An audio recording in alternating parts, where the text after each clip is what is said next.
نحمده ونصلي على رسوله الكريم أما بعد أعوذ بالله من الشيطان الرجيم بسم الله الرحمن الرحيم إنما حرم عليكم الميتة والدم ولحم الخنزير وما أهل به لغير الله فمن اضطر غير باغ ولا عاد فلا إثم عليه إن الله غفور رحيم.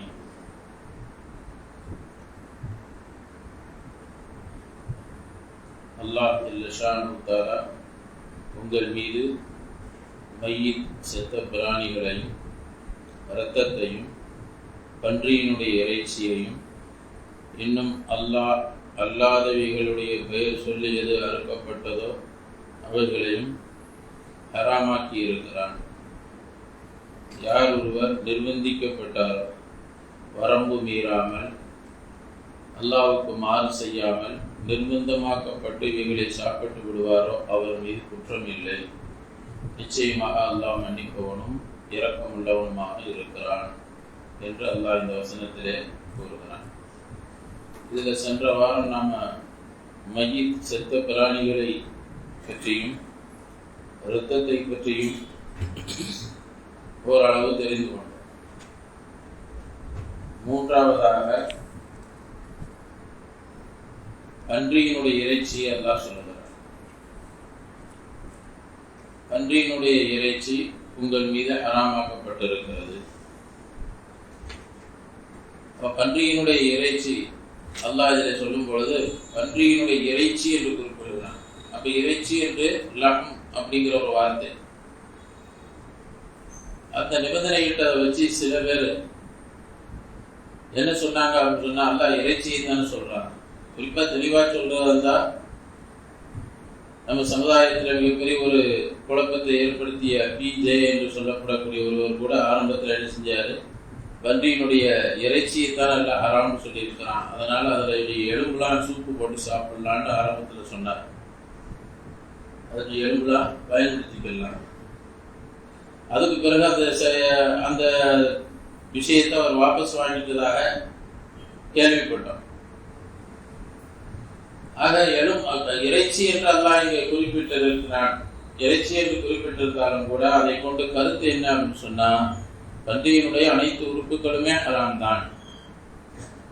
இமாம் குர்துபி ரஹ்மஹுல்லாஹ் குர்ஆனுடைய பிரபலமான விரிவுரை, அப்ப அந்த விரிவுரையை அவங்க சொல்றாங்க, இதை கொண்டு நோக்கம் கறி மட்டும் அல்ல, மாறாக அதனுடைய எல்லா உறுப்புகளும் எலும்பு, தோல், முடி, மற்ற என்னென்ன உறுப்புகள் அதில் அதனுடைய கொழுப்பு அனைத்துமே அதில் சேரும். இது உம்மத்தினுடைய இந்த சமுதாயத்தினுடைய ஒருமித்த கருத்தின் அடிப்படையில் ஹராமாக இருக்கிறது என்று அவங்க சொல்றாங்க.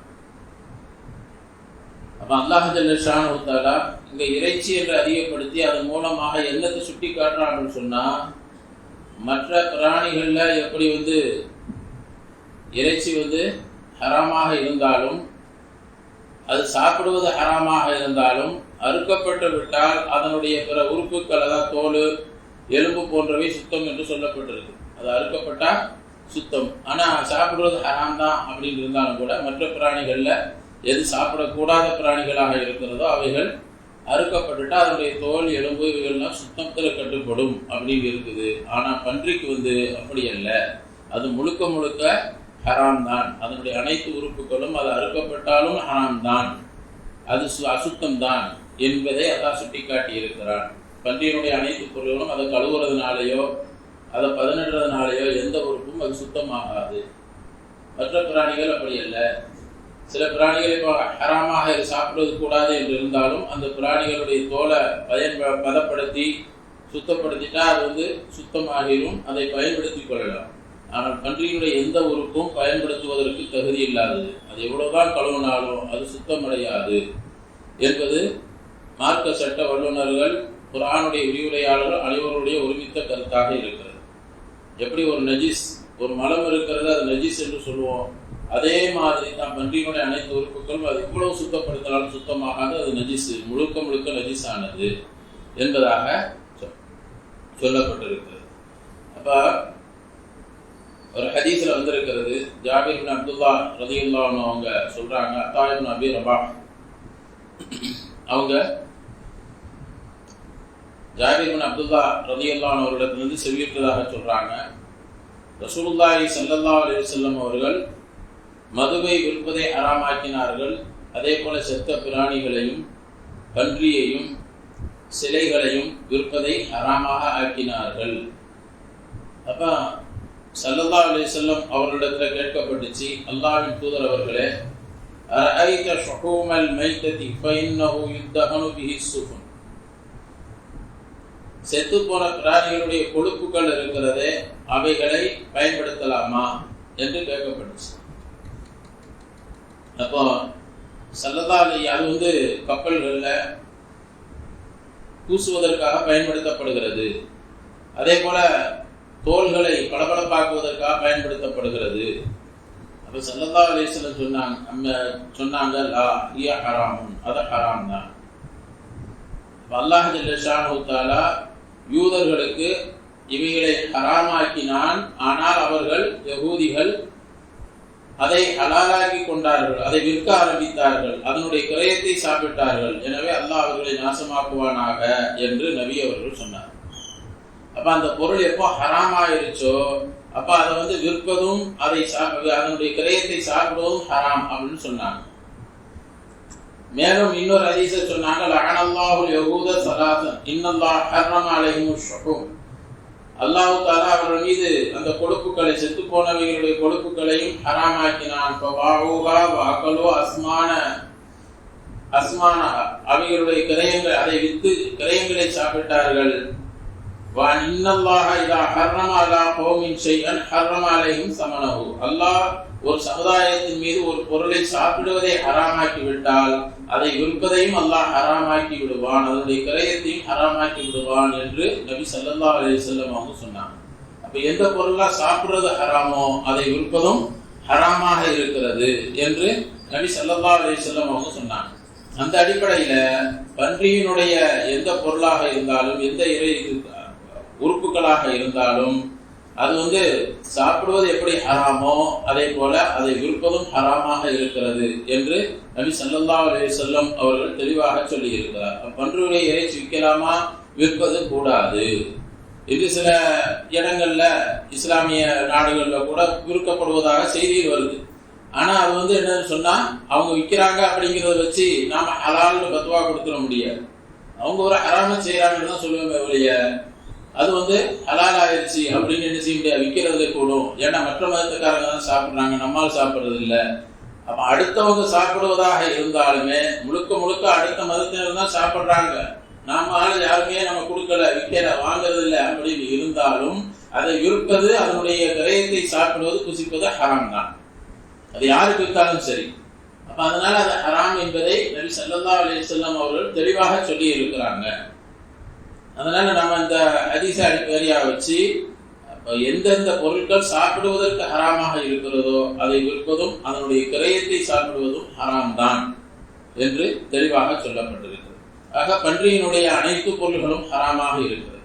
சில உலமாக்கள் ஒரு ஹதீஸ் இருக்குது, அந்த ஹதீஸை அடிப்படையா வச்சு பன்றியினுடைய முடி, அந்த முடி தோள்களை தைப்பதற்கு அது ரொம்ப பயன்படுகிறது அப்படின்னு சொல்லி அது கூடும் அப்படின்னு ஒரு ஹதீஸ்ல இருக்கிறதாக சொல்லி அது சில பேர் ஹலால்னு சொல்லி இருக்கிறார்கள். இருந்தாலும் அது தவிர்த்து கொள்வது ரொம்ப சிறந்தது. ஏன்னா எப்போ அதனுடைய அனைத்து உறுப்புகளும் ஹராம்னு வந்துருச்சோ அப்ப அதை தவிர்த்து கொள்வதுதான் சிறந்தது.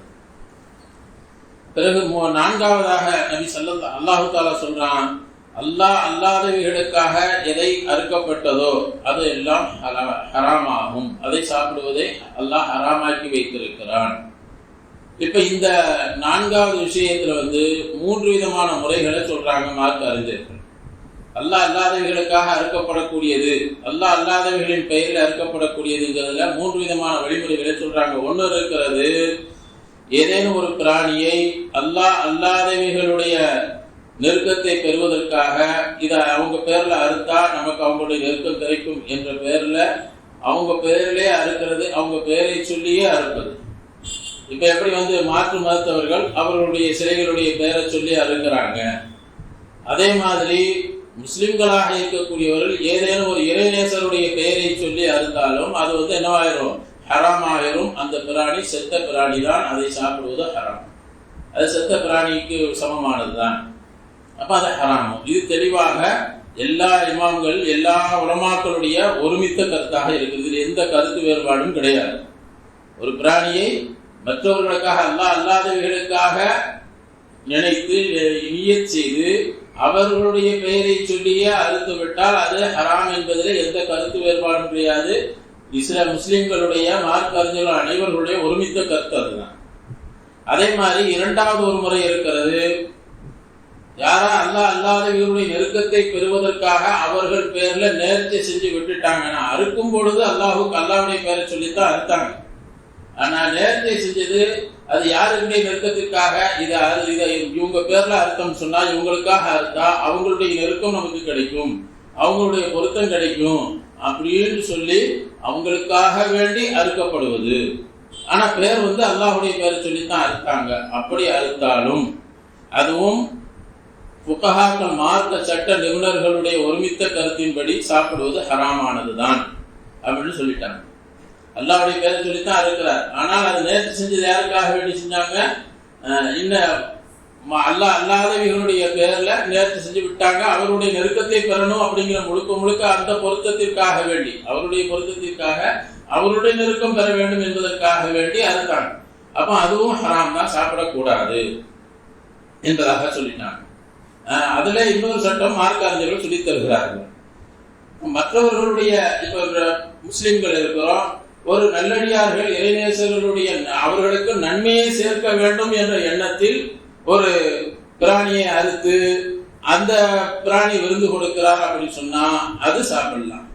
ஆனா நோக்கம் என்ன? அவர்களுக்கு நன்மையை சேர்த்து வைக்கணுங்கிறது. அவர்கள் இதை நான் அறுக்கிறது மூலமாக அவருடைய நெருக்கம் எனக்கு கிடைக்கும், அவருடைய நெருக்கத்தை பெற வேண்டும் அப்படிங்கிற நோக்கம் அல்ல. அவருடைய நெருக்கத்திற்காக நான் அறுக்கவில்லை, அவர்களுக்கு நன்மையை சேர்த்து வைப்பதற்காக நான் இருக்கேன். அது சதகா. எப்படி சதகா நம்ம கொடுக்கிறோம் மற்றவங்களுக்கு நன்மையை சேர்க்கிறதுக்காக, அந்த சதகாவில் அதுவும் சேரும். அப்படி அறுத்தா தப்பு கிடையாது. ஆனால் அவர்களுக்காகவே நான் அறுக்கிறேன், அவர்களுடைய பொருத்தத்திற்காகவே அறுக்கிறேன், அதை அறுக்கிறதன் மூலமாக அவர்களுடைய நெருக்கம் எனக்கு கிடைக்கும், அவருடைய பொருத்தம் கிடைக்கும் அப்படின்னு நினைச்சு அறுத்தா அது நாம் அதை சாப்பிடுவது கூடாது. அது பைலாவி இமாம் பைலாவி ரஹ்மத்துல்லாஹி அலைஹி, அதாவது தஃப்சீர்ல பிரபலமான தஃப்சீர் குர்ஆனுடைய விரிவுரை, அவங்க சொல்றாங்க ஃபகுல்லு மா நூதிய அலைஹி பிகைரி இஸ்மில்லாஹி ஃபஹுவ ஹராம். அல்லாதவருடைய பெயரை கொண்டு எதன் மீது எதை அறுக்கப்பட்டிருக்கிறதோ அது ஹராம் தான். அல்லாதவர்களுக்காக அறுக்கப்பட்டது. அவங்க சொன்னாங்க அல்லாதவர்களுக்காக அறுக்கப்பட்டது, அல்லாவின் பெயரை அதன் மீது சொல்லி அறுக்கப்பட்டாலும் ஹராம் தான். உலமா மார்க்க அறிஞர்கள் எல்லோரும் இதில் ஒருமித்த கருத்துடையவர்களாக இருக்கிறார்கள். மேலும் சொன்னாங்க லவ் அன்ன முஸ்லிமன் தபஹ தபீஹத்தன் வ கஸத பிதபஹிஹி அத்தகர்ருப இலா கைரில்லாஹ் சார முர்த்தத்தன். இன்னும் கடுமையான ஒரு வார்த்தையை சொன்னாங்க. ஒரு முஸ்லிம் ஒரு பிராணியை அறுக்கிறார், அதை கொண்டு அல்லாதவைகளுடைய நெருக்கத்தை பெற வேண்டும் என்று அறுத்தால் அவர் முர்த்தத்தாகி விடுவார் என்ற அளவிற்கு அவங்க சொல்லியிருக்கிறார். மார்க்கத்தை விட்டு வெளியேறி விடுவார். அப்ப யாருக்காக அறுக்கணும்? அல்லாஹுக்காக, அல்லாஹ்வுடைய பொருத்தத்திற்காக வேண்டியே அறுக்க வேண்டும். அறுக்கும் போது அல்லாஹ்வுடைய பொருத்தத்திற்காக அறுக்கணும். நான் இதை அறுத்துட்டு இதனுடைய நன்மையை நான் இவர்களுக்கு சேர்த்து வைக்கிறேன், அல்லாஹ் சேர்த்து வை அப்படின்னு வேண்டாம் செய்யலாமே ஒழிய இவருடைய நெருக்கத்திற்காக நான் அறுக்கிறேன் அப்படின்னு நினைச்சா அல்லாஹ்வுடைய நெருக்கம் அல்லாஹ்வுடைய பொருத்தம் தான் நோக்கமாக இருக்குமே தவிர மற்றவருடைய நெருக்கத்திற்காக அறுக்கக்கூடாது என்று சொல்றாங்க. இன்னும் சொல்றாங்க, துர்ருல் முக்தார் என்ற பிக்கை கிதாப் ஹனபி மதுஹபினுடைய மார்க்க சட்ட நூல், பிரபலமான ஒரு நூல், ஃபத்வாக்குரிய நூல். அதுல எழுதியிருக்கிறாங்க, இன் துபிஹ லிகுதூமில் அமீரி வ நஹ்விஹி கவாஹிதின் மினல் உலமாஇ யஹ்ருமு. அதாவது ஒரு கண்ணியமானவர், ஒரு மரியாதைக்குரிய ஒருவர் வருகிறார், அவரை கண்ணியப்படுத்த வேண்டும். அதான் நம்ம நாட்டில் அப்படி பழக்கம் இல்லை, இருக்கிற மாதிரி தெரியல, சில இடங்கள் அப்படி இருக்கலாம். அதான் அவங்க வருகிறாங்கக்காக அவங்களுக்கு முன்னிலையில என்ன செய்ய சொன்னா, இந்த பலி கொடுக்குறாங்க அது மாதிரி என்ன செய்ய சொன்னா ஆடோ மாடோ அறுத்து அவங்களை கண்ணியப்படுத்துவோங்கிற பேர்ல அறுப்பாங்களாம். இப்படி அவங்களை கண்ணியப்படுத்த வேண்டும் என்பதற்காக அவர்களுக்கு முன்னிலையில் அவர்களுடைய வருகையை வைத்து அறுக்கப்பட்டால் அதுவும் ஹராமாகும் என்பதாக சொல்லி இருக்கிறாங்க. அதுவும் செத்த பிராணிக்கு சமமானதுதான் என்பதாக சொல்லப்பட்டிருக்கிறது. அவர்களுக்கு விருந்து கொடுப்பதற்காக ஒருத்தர் வர்றாரு, விருந்துக்காக நம்ம தனியா வந்து அறுத்து கொடுக்கிறோம், அது தவறு கிடையாது. ஆனா அவங்களுடைய வருகைக்காக, அவர்களை கண்ணியப்படுத்துவதற்காக, அவர்களுக்கு முன்னிலையில் அவர்கள் வருகையை முன்வைத்து அவங்களுக்கு முன்னால் அறுக்கப்படுகிறது அப்படின்னு சொன்னா அதுவும் இஸ்லாமுக்கு முரணானது, அது ஹராமானது என்பதாக சொல்லி இருக்கிறாங்க. கண்ணியத்திற்குரியவர்களே, அதனால விருந்துக்காக வேண்டி, பிறருக்கு சாப்பாடு உணவளிக்க வேண்டும் என்பதற்காக வேண்டி நாம என்ன செய்யறோம், அர்த்தம் அப்படின்னு சொன்னா, யாராவது விருந்தினர் வர்றாங்க அல்லது யாராவது கண்ணியமானவங்க வந்தாங்க, அவங்களை கண்ணியப்படுத்தணுங்கிறதுக்காக நாம என்ன செஞ்சோம், விருந்துக்காக வேண்டி நம்ம தனிப்பட்ட முறையில் அறுத்து கொடுத்தா அது வந்து தவறு கிடையாது. ஆனா அவர்களுடைய வருகைக்காக அவர்களுக்கு முன்னிலையில் அறுப்பது அப்படிங்கிறது, அந்த பழக்கம் இருந்தால் அது வந்து ஹராமாகிவிடும் என்பதாக சொன்னாங்க. வெறும் ஆயிஷா ரலியல்லாஹு தஆலா அன்ஹா அவர்கள் கூறியதாக ஒரு நீண்ட ஹதீஸ், அதனுடைய கடைசியில சொல்லப்பட்டிருக்கு, ஒரு பெண்மணி வந்து ஆயிஷா ரலியல்லாஹு அன்ஹா அவரிடத்துல வந்து கேட்டாங்க, எங்களுடைய பால்குடி சொந்தக்காரர்கள் சில பேர், அவங்க அந்நிய நாட்டை சேர்ந்தவர்கள், அந்நிய மொழி பேசக்கூடியவர்கள், அவங்களுடைய ஊர்கள் என்ன சொன்னா பல திருவிழாக்கள் கொண்டாடப்படுவது உண்டு. தினசரி ஏதாவது விழாக்கள் கொண்டாடிக்கிட்டே இருப்பாங்க. திருவிழாக்கள் என்ற பேர்ல அவங்க தினசரி அல்ல அடிக்கடி ஏதாவது விழாக்கள் கொண்டாடுவாங்க. இப்ப அவங்க அந்த திருவிழாக்களுடைய சமயத்துல எங்களுக்கு சில அன்பளிப்புகளை கொண்டு வந்து கொடுக்கிறார்கள். இறைச்சி ஆடை இருக்கும், நாங்க வந்து கறி இருக்குது அப்படின்னு சொல்லி வந்து கொடுக்குறாங்க. இதை மாதிரி கொடுத்தா அதை நாங்க சாப்பிடலாமா அப்படின்னு கேட்டாங்க. அப்ப ஆயிஷா ரலியல்லாஹு தஆலா சொன்னாங்க, அம்மா மா ருபிஹ லிஸாலிகல் யௌமி ஃபலா தஅகுலு, அந்த நாளைக்காக, அந்த திருவிழாவுக்காக வேண்டி அறுக்கப்பட்டதாக இருந்தால் அதை சாப்பிடக்கூடாது, நீங்க சாப்பிடாதீங்க. அவங்க திருவிழாவுக்காக அறுத்தாங்கன்னு சொன்ன வலாக்கின் குலூ மின் அஷ்ஜாரிஹிம், என்றாலும் அவர்கள் பல வகைகள் இத மாதிரி பொருள்கள் கொடுக்குறாங்க, அப்படி கொடுத்தா அதை சாப்பிடலாம். இது அறுக்கப்பட்டது திருவிழாவுக்காக வேண்டி அந்த நாள்ல அறுக்கப்படக்கூடியது, அது அவங்களுடைய மற்ற அவங்க வணங்கக்கூடிய தெய்வங்களுக்காக இதுக்காக அறுப்பாங்க, அதனால மற்றவைகளுக்காக அறுக்கப்படக்கூடியது சேர்ந்துடும், அதை சாப்பிடக்கூடாது அப்படின்னு சொன்னாங்க. அப்ப அதை அடிப்படையா வச்சுதான் நம்ம மார்க்க அறிஞர்கள் நமக்கு மார்க்க தீர்ப்பு பத்துவா கொடுப்பாங்க. மற்றவர்களுடைய நாட்டில் உதாரணமா தீபாவளி வருது, தீபாவளியில மாற்று மதத்தவர்கள் ஸ்வீட் ஏதாவது ஒன்று கொடுக்குறாங்க அப்படின்னு சொன்னா ஸ்வீட்டு சாப்பிட்றது தப்பு கிடையாது. அவங்க அவங்களுடைய திருவிழா, அதுல வந்து அவங்களுடைய பண்டிகை கொண்டாடுறாங்க, ஸ்வீட் வாங்கி கொண்டு கொடுக்குறாங்கன்னா தப்பில்லை, நம்ம சாப்பிட்டுக்கலாம். ஆனா அதே நேரத்துல அவர்கள் அந்த பொருட்களை எதை நமக்கு அன்பளிப்பா கொடுக்கிறாங்களோ அது வந்து பூஜை செய்யப்பட்டு கொடுக்கப்பட்டால், அவைகளுக்காக வேண்டி பூஜை செய்யப்பட்டு அன்பளிப்பு கொடுக்கணும், நம்முடைய பண்டிகை நாம கொண்டாடுற சந்தோஷத்தை நாம் பகிர்ந்துக்கணும் அப்படிங்கிறதுக்காக கடையில வாங்குறாங்க, அப்படி கொண்டு வந்து கொடுத்துட்டாங்க, அது தப்பு கிடையாது. அதை வாங்கி சாப்பிட்டுக்கலாம், தப்பு கிடையாது. ஆனால் அது வந்து அவங்களுடைய படையில் செய்யற படை செஞ்சு கொடுக்குறாங்க அப்படிங்கிறாங்க, அது மாதிரி அவைகளுடைய அந்த சிலைகளுக்கு முன்னால் வைக்கப்பட்டு பூஜை செய்யப்பட்டதாக இருந்தாலோ அல்லது அதை வச்சு அவங்க ஏதாவது பூஜைகள் செஞ்சு கொடுத்தாலோ அதை சாப்பிடுவது கூடாது. அது சாப்பிடுறது நமக்கு சந்தேகமா இருக்குது, பூஜை செஞ்சு கொடுத்தாங்களா இல்லை தெளிவா சொல்றாங்க, சில பேர் சொல்லி கொடுப்பாங்க, பாய் நாங்கள்லாம் இது பூஜை செய்யல, உங்களுக்கு நேரடியாக வாங்கி கொடுக்குறோம் அப்படின்னு தெளிவா சில பேர் சொல்லுவாங்க. அவங்களுக்கு தெரியும் நம்ம எப்படி சாப்பிட மாட்டோம்னு. அப்படி சொல்லல, நம்ம அவங்கள்ட்ட வந்து கேட்க வேண்டியது இல்லை, தெளிவா தெரியல அப்படின்னு சொன்னா, சந்தேகமா இருந்தா அவருடைய மன ஆறுதலுக்காக வாங்கி நம்ம யாருக்காவது மாற்று மருத்துவர்களுக்கு நம்ம அதை கொடுத்துடலாம், சாப்பிட கொடுத்துட வேண்டியது. அதனால அதை சாப்பிடுவது நமக்கு கூடாது, சந்தேகத்திற்குரியதை சாப்பிடுவது தவிர்த்து கொள்ள வேண்டும். அப்ப இதுல வந்து அல்லாஹ் அல்லாதவைகளுக்காக அறுக்கப்பட்டது, அதைத்தான் சொல்லிக்கிட்டு இருந்தோம். அல்லாஹ் அல்லாதவைகளுக்காக அறுக்கப்படக்கூடிய எதுவும் கூடாது. இப்ப சில பேர் என்ன செய்யறாங்கன்னு சொன்னா, அதே மாதிரி இதுல ரெண்டு வகையை சொல்லிட்டேன், மூன்றாவது ஒரு வகை சொல்லப்பட்டிருக்கு. மூன்றாவது வகை என்ன சொன்னா, ஏற்கனவே நான் ஆரம்பத்திலே சொன்ன இந்த ஆயத்தினுடைய ஆரம்பத்தில் சென்ற வாரம் சொல்லி காட்டினேன். அதாவது மற்றவர்களிடத்துல ஆரம்ப ஐயாமுல் ஜாஹிலியாவில் ஒரு பழக்கம் இருந்தது. சில பிராணிகளை அது என்ன செய்வாங்கன்னா, நேரத்தை செஞ்சு அப்படியே விட்டுருவாங்க. அதுல அடையாளம் விட்டு இது வந்து அவங்களுடைய தெய்வங்கள் பேர்ல, சிலைகளின் பேர்ல நேரத்தை செஞ்சு விட்டுருவாங்க. அதை யாரும் சாப்பிட கூடாது அப்படின்னு ஒரு நம்பிக்கை. அதை சாப்பிடக்கூடாது, அதை அறுத்து சாப்பிடக்கூடாது, சாப்பிடுவது ஹராம் அப்படிங்கிற விதத்துல அவங்க விட்டுருவாங்க. இப்ப இப்படி அவங்க நேரத்தை செய்யறதுனால ஒரு பொருள் ஹராம் ஆகிருமா அப்படின்னு சொன்னா அது ஹராம் ஆகாது. அவங்க வந்து இதுக்காக விட்டாங்க, அதை சாப்பிடக்கூடாதுன்னு அவங்க முடிவு செஞ்சதுனால சாப்பிடாம ஆக்கலாமா அப்படின்னு சொன்னா அது கூடாது. அப்படி நீங்க வந்து உங்களுக்கு ஹராம் கிடையாது. அவங்க ஹராம்னு முடிவு செய்யறது, அல்லாஹ் ஹராம்னு முடிவு செஞ்ச பிராணிகளை தான் சாப்பிடக்கூடாது. அவங்களே என்ன செய்யறாங்க, இதை யாரும் சாப்பிடக்கூடாதுன்னு முடிவு செஞ்சாங்கன்னு சொன்னா அப்படிப்பட்ட பிராணிகளை நாமும் சாப்பிடாம இருந்தால் அவர்களுக்கு ஒத்து போற மாதிரி ஆயிடும். அதனால அது மாதிரி உள்ளவைகளை சாப்பிடலாம், தாராளமாக சாப்பிடலாம்.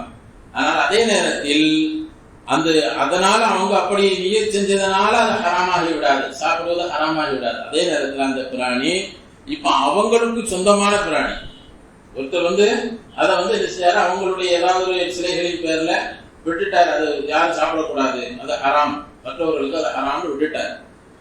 இப்ப அந்த பிராணி அவர் அப்படி ஹராம்னு சொன்னதுனால அந்த பிராணியை சாப்பிடுவது ஹராமாகி விடாது. ஆனால் அவர் நியத்து செஞ்சு விட்டாலும் அந்த பிராணி யாருக்கு சொந்தமானது? அந்த நபருக்கு சொந்தமானது. இப்ப அதை நாம மற்றவர்கள் யாராவது எடுத்து சாப்பிடாதான் அந்த அடிப்படையில் அது ஹராமாக இருக்கலாம். அடுத்தவருடைய பொருள் நம்ம சாப்பிடக்கூடாதுல, அந்த விதத்துல ஹராமாகலாமே ஒழிய அவர் ஹராம்னு சொன்னதுனால அது என்ன ஆகிறாது, ஹராமாகி விடாது. அதே போல சொல்றாங்க, ஷரியத்தின் அடிப்படையில இந்த விஷயங்கள்லாம் நம்ம நுணுக்கமா சில விஷயங்கள் மார்க்க சட்டங்கள் தெரிஞ்சு கொள்வது அவசியம் அப்படிங்கிறதுனால சொல்றேன். இப்ப அந்த பிராணிய எதை அவர் சாப்பிடக்கூடாதுன்னு சொன்னார். இப்ப அவரே என்ன செஞ்சாரு, யாருக்காவது வித்துட்டார், அந்த பிராணிய வித்துட்டார் அப்படின்னு சொன்னா அதை வாங்கி சாப்பிடலாம், தாராளமா சாப்பிடலாம். அதே போல சில அதாவது அவங்க மற்ற மதத்தினர்கள் அல்லாதவர்களுக்காக நேர்த்தி செஞ்சு விட்டாங்க. அந்த இதை நமக்கு சொன்னா தான் வாங்கி அவங்க வித்தாங்கன்னு சொன்னா வாங்கி சாப்பிட்டுக்கலாம். ஏன்னா அது அடுத்தவங்களுக்கு நேர்த்தி செஞ்சா நேர்த்தியே கூடாதுங்கிறது ஒண்ணு. அதனால அந்த பிராணியை நாம வாங்கி என்ன செய்யலாம், நாம வாங்குறது நம்ம அந்த மற்றவர்களுக்காக இருக்கல, அல்லாவுக்காக இருக்கிறோம். அவங்க அதை ஹராம்னு அவங்க தான் நினைக்கிறாங்களா, அது ஹராம் கிடையாது அசல்ல, அதனால அது சாப்பிடலாம். சில பேர் நம்ம முஸ்லிம்களிலேயே மார்க்கத்தை சரியாக விளங்காதவர்கள் இறைநேசர்களுடைய பேர்ல என்ன செய்யறாங்க, நேர்த்தி செஞ்சு இறைநேசர்களை தர்காவில் கொண்டு போய் விட்டுட்டு வந்துடுறாங்க. ஒரு சேவலை தர்காக்களுக்கு நேர்த்தி செஞ்சு விட்டுறாங்க, ஆட்டை கொண்டு போய் அங்க கொடுத்துட்டு வந்துடுறாங்க. இப்ப இந்த பிராணிகளை நேர்ச்சை அல்லாதவர்களுக்கு நேர்ச்சி செய்வது ஹராம் கூடாது, அல்லாதவர்களுக்காக நேர்ச்சி. இப்ப அங்க கொண்டு போய் விட்டுட்டு அவங்க என்ன சொல்றாங்க, அங்க விட்டுட்டு அங்க இருக்கக்கூடிய அந்த முஜாஹிதீன்கள் சொல்றாங்க, தர்காவை பாதுகாக்கக்கூடியவர்கள் அல்லது ஹக்குதாரிகள் அப்படின்னு சொல்றாங்க. அவங்கள்ட்ட சொல்லிட்டாங்க, இதை நீங்க வித்து பயன்படுத்தினாலும் சரி அல்லது நீங்க அறுத்து சாப்பிட்டாலும் சரி உங்களுடைய விருப்பம்னு சொல்லி கொடுத்துட்டு வந்துட்டாங்க. இப்ப அவங்க அதை விற்கிறாங்க, அதை நாம வாங்கி சாப்பிடலாமா அப்படின்னு சொன்னா தாராளமா சாப்பிடலாம். காரணம் என்ன அப்படின்னு சொன்னா, இப்ப அவங்க கொடுத்தது நேர்ச்சைன்னு சொன்னாங்க. ஆனா நேர்ச்சை அல்லாதவர்களுக்கு கூடாது, நேர்ச்சை செஞ்சே கூடாது. அவங்க நேர்ச்சை செஞ்சதுனால அந்த பிராணி ஹராமாகி விடாது. நேர்ச்சை செய்யறது அல்லாவுக்காக ஒரு பிராணியை நேர்ச்சி செஞ்சான்னு சொன்னா அதை அந்த ஏழைகள் மட்டும் மிஸ்கின்கள் மட்டும் சாப்பிடலாம் அப்படிங்கிறது மார்க்க சட்டம். அல்லாவுக்காக நேர்ச்சி செஞ்சா ஒரு பிராணி நேர்ச்சி செஞ்சா அந்த நேர்ச்சை பிராணியை சொந்தக்காரங்க சாப்பிடக்கூடாது, அறுக்கக்கூடியவர்கள் சாப்பிடக்கூடாது. அதே மாதிரி வசதி உள்ளவர்கள் சாப்பிடக்கூடாது, ஏழைகள் மட்டுமே அதை பயன்படுத்த வேண்டும். நேர்ச்சி செய்யப்பட்ட பிராணி அல்லாதவர்களுக்காக ஒரு நேர்ச்சி செய்ய சொன்னா அந்த நேர்ச்சியை நிறைவேறாது. அந்த நேர்ச்சி செய்வது ஹராம் ஒரு பக்கம், ஆனா நேர்ச்சை என்ன செய்யாது, மற்றவர்களுக்காக நேர்ச்சி செஞ்சா அந்த நேர்ச்சை கூடாது. இப்ப அவர் இப்படி கொடுத்துட்டு வந்துட்டாரு அப்படின்னு சொன்னா இப்ப அவங்க அதை வாங்கி விற்கிறாங்க. நாம அந்த வித்த பிராணிகளை வாங்கி சாப்பிடலாமா அப்படின்னு சொன்னா தாராளமாக வாங்கி விற்கக்கூடிய பிராணிகளை சாப்பிடலாம் என்பதாக நமக்கு மார்க்க அறிஞர்கள் சொல்லுது. அதெல்லாம் ஹராமாக இருக்குது, விற்கப்பட்டதே. அதே மாதிரி அல்லாதவர்களுக்காக நேர்ச்சி செய்யப்படக்கூடியது அப்படிங்கிறதுல இன்னொரு முறை சொல்றாங்க. அதாவது வேறு பொருள்கள், மிருகங்கள் அல்லாத வேறு பொருள்கள் என்ன செய்யறாங்க, அதான் உதாரணமா ஸ்வீட்டு இவைகள் போன்றவைகளை அதை போய் என்ன செய்யறாங்க, இப்ப எப்படி மாற்று மதத்தவர்கள் அவங்களுடைய சாமி சிலைகளுக்கு போய் படைக்கிறாங்க. இதே மாதிரி இவங்க அவுலியாக்களுடைய தர்பார்ல கொண்டு போய் வச்சு அவங்களுடைய பொருத்தம் கிடைக்கணுங்கிறதுக்காக வேண்டி அந்த இடத்துல வச்சு அவங்க என்ன செய்யறாங்க, ஏதாவது அதுல சில சடங்குகளை செஞ்சு அதை கொண்டு கொடுத்தால் சாப்பிடலாமா அப்படின்னு சொன்னா அது சாப்பிடக்கூடாது.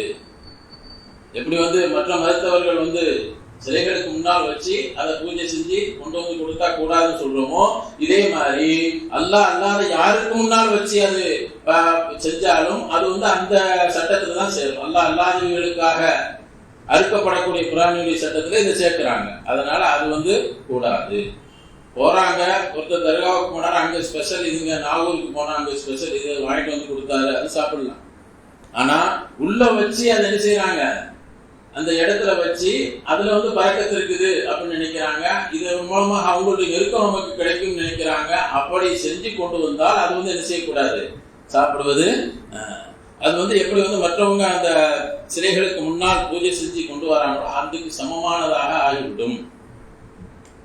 அதனால அதை சாப்பிடுவது கூடாது என்பதாக மார்க்க அறிஞர்கள் சொல்றாங்க. பிறகு இவையெல்லாம் இந்த 4 விஷயங்கள் ஹராமாக்கப்பட்டிருக்குன்னு சொல்லிட்டு அல்லாஹ் கடைசியாக சொல்றான், யார் நிர்பந்திக்கப்பட்ட நிலை, நிர்பந்திக்கப்படுகிறார், அதாவது வரம்பு மீறாமல் அதே மாதிரி பாவமும் செய்யாமல் அவர் நிர்பந்திக்கப்படுகிறார், இதை சாப்பிடுவதின் பக்கம் நிர்பந்திக்கப்படுகிறார் என்று சொன்னால் அவர் மீது குற்றம் கிடையாது. நிர்பந்திக்கப்படுறதுல ஒண்ணு இருக்குது, யாராவது வம்பு கொடுத்து நீ சாப்பிடாட்ட உன்னை கொலை செஞ்சிருவேன் அதை என்ன செஞ்சாங்க, நிர்பந்தப்படுத்தினாங்க. அப்ப உயிருக்கு பயந்து என்ன செய்யறாரு, சாப்பிட்டார், இவர் மீது குற்றம் கிடையாது அப்படிங்கிறது ஒரு விஷயம். இன்னொன்னு என்ன சொன்னா, நிர்பந்தமான ஒரு சூழ்நிலை. நிர்பந்தமான சூழ்நிலை என்ன, இவருக்கு கடுமையான பசி, எது சாப்பிடாட்ட உயிர் போயிடும்.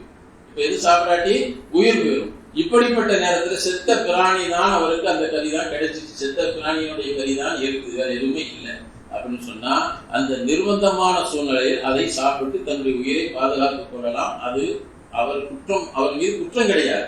அல்லாஹ் இதையும் சொல்லிட்டான், அது ஹலால்னு சொல்லல. அவர் சாப்பிட்டா அவருக்கு குற்றம் கிடையாது. அதனால அந்த பிராணி ஹலாலாகிறாது, அந்த கறி ஹலாலாகிறாது. அந்த கறியை அவர் ஹராமாக இருந்தாலும், ஹராமாக இருக்கும் நிலையிலும் கூட அவர் சாப்பிட்டா அவர் மீது குற்றம் கிடையாது. காரணம் அவர் தன்னுடைய உயிரை பாதுகாத்துக் கொள்வதற்காக சாப்பிடுகிறார். அதுல பல சர்த்துகள், பல நிபந்தனைகளை நமக்கு சொல்றாங்க. மார்க்க அறிஞர்கள் இதுல பல நிபந்தனைகளை நமக்கு சொல்லித்தராங்க. சுருக்கமாக அதை சொல்லிடுறேன். ஒன்னாவது, நிர்பந்த சூழ்நிலை அப்படின்னு சொன்னா உயிருக்கு ஆபத்து அப்படிங்கிற ஒரு நிலை ஏற்பட வேண்டும். அது சாப்பிடாட்டு நம்மளுடைய உயிருக்கு ஆபத்து அப்படின்னா, நான் சாப்பிட்டா தான் உயிர் பிழைக்க முடியும் அப்படிப்பட்ட ஒரு நிலையில இருக்குது. அல்லது யாராவது உயிர் சாப்பிடன்னு சொன்னா உன்னை கொலை செஞ்சிட வேண்டும் நிர்பந்திக்கப்படுத்துறாங்க, உயிருக்கு ஆபத்தான ஒரு சூழ்நிலை. இப்படிப்பட்ட நேரமாக இருக்க வேண்டும், முதலாவது ஒரு நிபந்தனை. இரண்டாவது, இப்ப அதை நான் சாப்பிடணும், ஒரு மருந்துக்காக சாப்பிடணும், அதை சாப்பிட்டா தான் என்னுடைய நோய் குணமாகும் அப்படின்னு இருக்கு. அதை சாப்பிட்டா என்னுடைய நோய் குணமாகிடும், ஆனா அது ஹராமான பொருள், சாப்பிட்டா என்னுடைய நோய் குணமாகும் அப்படின்ட்டு அதை அனுபவபூர்வமாக யாராவது சொன்னாங்க, அனுபவபூர்வமாக நம்பிக்கையாக உறுதியாக சொல்லப்பட்டுச்சு. ஆனால் அதற்கு மாற்று மருந்து எதுவுமே இல்லை. அப்படிப்பட்ட நேரத்தில் மாற்று மருந்து எதுவும் இல்லை, இது சாப்பிட்டா எனக்கு ஹலாலாயிடும், ஆனா வேற மருந்து இருக்குது, இதுவும் ஹலாலான்னு சொன்னா அதை சாப்பிடக்கூடாது, ஏன்னா அது நிர்பந்தம் கிடையாது. வேறு மருந்துகள் எதுவுமே இல்லை, இதை சாப்பிடலாம், இது சாப்பிட்டா குணமாகும் என்று உறுதியாக தகவல் இருந்தால், உறுதியான செய்தியாக இருந்தால், வேறு பொருள் எதுவுமே இல்லை அப்படிப்பட்ட நேரமாக இருக்கணும். அப்படி இருந்தா அது நிர்பந்தம், அது நிர்பந்தம். மூன்றாவது சொன்னாங்க, அதான் சொன்னாங்க, ஆதத்துல பழக்கத்துல அதை சாப்பிட்டா குணமாகிறது பழக்கத்துல இருக்கணும், அது நடைமுறையில இருக்கணும். யாரோ சொன்னாங்க நான் சாப்பிட்டு பார்த்தேன் அப்படின்னு சாப்பிடக்கூடாது. நடைமுறையில இது சாப்பிட்டா குணமாகுது அப்படிங்கிறது இருக்கணும். அப்படி நடைமுறை இருந்தால் மட்டுமே சாப்பிடலாம். நான்காவதாக, அதை சாப்பிடுவதன் மூலமாக ருசி, அதை நம்ம இன்பத்தை அடைவது நோக்கமாக இருக்கக்கூடாது. நாம் அதன் மூலமாக ருசியை அடைஞ்சு கொள்கிறோம், அதன் மூலமா இன்பம் அடைகிறோம், அப்படிப்பட்ட நிலையில அதை சாப்பிடக்கூடாது. ருசிக்காக வேண்டித்தாங்க, வேற என்ன செய்ய, வேற எதாவது இது நல்லா ருசியா இருக்குது அப்படிங்கிறதுக்காக அது நோக்கமாக இருக்கக்கூடாது. நான்காவது, ஐந்தாவது சொன்னாங்க, அது தேவையான அளவுக்கு மட்டும்தான் சாப்பிட வேண்டும். இப்போ பசி, கடுமையான பசி, சாப்பிடாட்டி உயிர் போயிடும் அப்படின்னு இருக்குது அப்படின்னா என்னுடைய உயிரை பாதுகாத்துக் கொள்ளும் அளவுக்கு தான் சாப்பிடணும், அதை விட அதிகமா சாப்பிடக்கூடாது. எவ்வளவு சாப்பிட்டா என்னுடைய உயிர் இப்போதைக்கு நான் என்ன செஞ்சுக்கலாம், பாதுகாத்துக்கலாம், அதுக்கு அடுத்து நான் வேற வழிகளை தேடிக்கொள்றேன், அப்படி அந்த அளவுக்கு தான் சாப்பிடணும். அதுக்கு மேல கொஞ்சம் சாப்பிட்டாலும் அது ஹராம் ஆகிவிடும். அவருடைய பசி போய் அவர் உடம்பு நல்லா தெம்பாகிடுச்சு, அந்த அளவுக்கு மட்டும் சாப்பிட்டுக்கலாம் இல்லையா, அதுக்கு மேல இது கொஞ்சம் நல்லா டேஸ்டா இருக்கு, இன்னும் கொஞ்சம் சாப்பிட்டுக்கலாம் அப்படின்னு சாப்பிட்டா அது ஹராம் ஆகிவிடும். இப்ப இதுதான் நிர்பந்த சூழ்நிலை என்பதாக மார்க்க அறிஞர்கள் சொல்லித் தருகிறார்கள். மேலும் சொன்னாங்க, கண்ணியத்துக்குரியவர்களே, இது இருத்தீர், அதாவது நிர்பந்தம் இல்லாத ஒரு நிலையில, நிர்பந்தம் இல்லை ஆனா அந்த ஹராமான பொருட்களை மருந்தாக பயன்படுத்தலாமா, நிர்பந்தம் இல்லை ஆனா ஹராமான பொருட்கள் இவைகளை மருத்துவத்திற்காக பயன்படுத்தலாமா அப்படின்னு சொன்னா, மருந்துக்காக வேண்டி வேறு பொருள்கள் இருக்கும் பொழுது, நம்ம முன்னாடியே சொன்னோம்ல, வேறு பொருள்கள் இருக்கும் பொழுது அதை பயன்படுத்தக்கூடாது அப்படிங்கிறது தான் பெரும்பான்மையான மார்க்க அறிஞர்களுடைய கருத்து. சில பேர் மருந்துக்காக பயன்படுத்திக்கலாம் அப்படின்னு சொன்னாலும் கூட அது பெரும்பான்மையானவர்களுடைய கருத்து கிடையாது. ஏன்னா ஹதீஸ்ல தெளிவாக ரசூலுல்லாஹ் சொன்னாங்க, இன்னல்லாஹ லம் யஜஅல் ஷிஃபா உம்மத்தி ஃபீமா ஹர்ரமல்லாஹு அலைஹா. அல்லாஹ் எதை ஹராமாக்கி இருக்கிறானோ, உம்மத்துக்கு எதை ஹராமாக்கி இருக்கிறானோ அதுல அல்லாஹ் ஷிஃபாவே வைக்கிறேன்னு அல்லாஹ் சொல்லிட்டான். அதனால மருத்துவங்கிற உறுதியாக நம்பகத்தன்மையோடு அது சாப்பிட்டு குணமாக இருக்கிறாங்க தெரிஞ்சா மட்டுமே என்ன செய்யணும், சாப்பிடலாமே ஒழிய சாப்பிட்டு பார்க்கலாம், இவங்க சொன்னாங்க அவங்க சொன்னாங்க அதனால சாப்பிட்றேன் அப்படிங்கிறது அதுல இருக்கவே கூடாது. அதனால வெறும் மருந்துக்காக வேண்டி வேறு மருந்துகள் இருக்கும் நிலையில் அதை பயன்படுத்தக்கூடாது என்பதாக மார்க்க அறிஞர்கள் சொல்லி இருக்கிறார்கள். ஆக இந்த விதத்திலே அல்லாஹ் ஜல்ல ஷானஹு தஆலா இந்த வஸ்துக்களை நமக்கு ஹராமாக ஆக்கி வைத்திருக்கிறான்.